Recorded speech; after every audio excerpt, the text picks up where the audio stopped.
Welcome back to another lesson with me, Mr. B. It's time to wrap up your narrative with a final reflection in the conclusion paragraph. In this lesson, we're going to look at some of the requirements for this paragraph and what not to say as you wrap up your thoughts. Conclusion paragraph requirements. An overview of the requirements that makes up a concluding paragraph in this essay. So the 4 things that we're going to be looking at is rephrasing your thesis, or in this case, the main idea, the theme of your story, if you will. Then summarize the points that you've made. Answer this big question, so what? And then leave the reader with some closing remarks to wrap it all up. And we're going to go about doing that by starting with a reflection.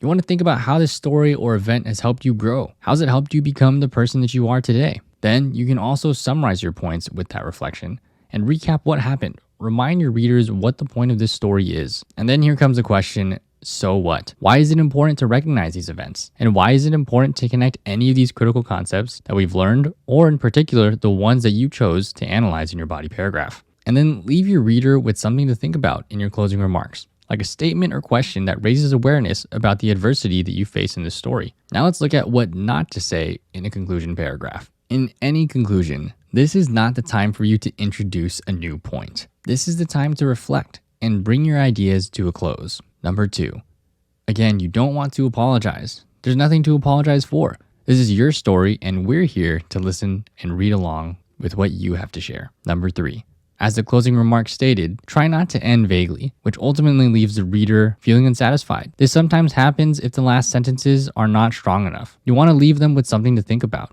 and possibly bring awareness to the struggle or conflict that you shared in your story. So let's take a look at a student example. So as you can see in this outline, it doesn't have to fit into all 4 of those categories. In this sense, the student decided to bring together some of the reflection or summary, the so what, and rephrasing of their main ideas in different sections of steps 1, 2, and 3. Let's look at how the student has started off with how this story has helped them grow as a person that they become today. They wrote, once I discovered this difference in my appearance, it took some time to accept, but as of recently, I've been embracing it. It made me aware of the lack of diversity within the beauty industry. Not only did I see different eye shapes and eyelids, I also saw how hair, skin tone, skin texture, and much more, quote unquote, should look. You'll find that some fit this model, but many don't. How come our beauty industry has such little diversity? So the student here is definitely reflecting on what they see in the beauty industry and also embracing and accepting the parts of themselves that in the story they shared were either insecure about or ultimately didn't like. And they transition to this kind of big so what by asking the reader a question about how the beauty industry lacks diversity. Let's look at how they've summarized the main idea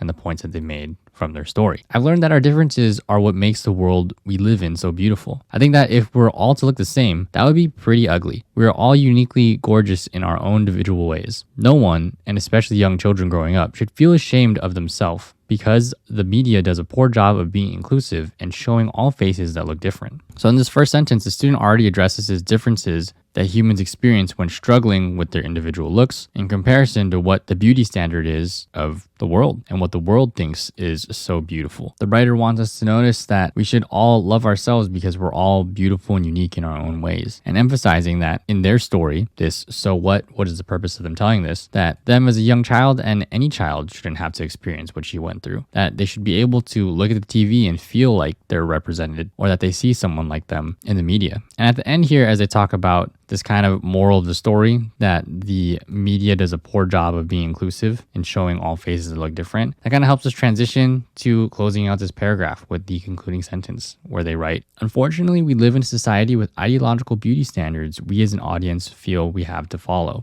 So it's not to say that this concluding sentence has to be literally one sentence, but the student here definitely did a good job transitioning that kind of macro idea of beauty standards down to what the masses are feeling when it comes to looking at beauty standards and seeing those expectations reflected back onto oneself. And that's the entire essay outline. So as we've learned, the introduction is supposed to be a section of a short story that's impacted your life or some truth that happened. After you're done writing that story, we jump over into the body paragraph where you're going to analyze part of your story and focus on one of the critical concepts we've learned and explain how that's present in your writing. And as we just looked at, you're going to write a conclusion and wrap it up. Draw a conclusion to emphasize your points. The next step after this is going to be putting this essay together and getting some feedback from your friends in the peer review process.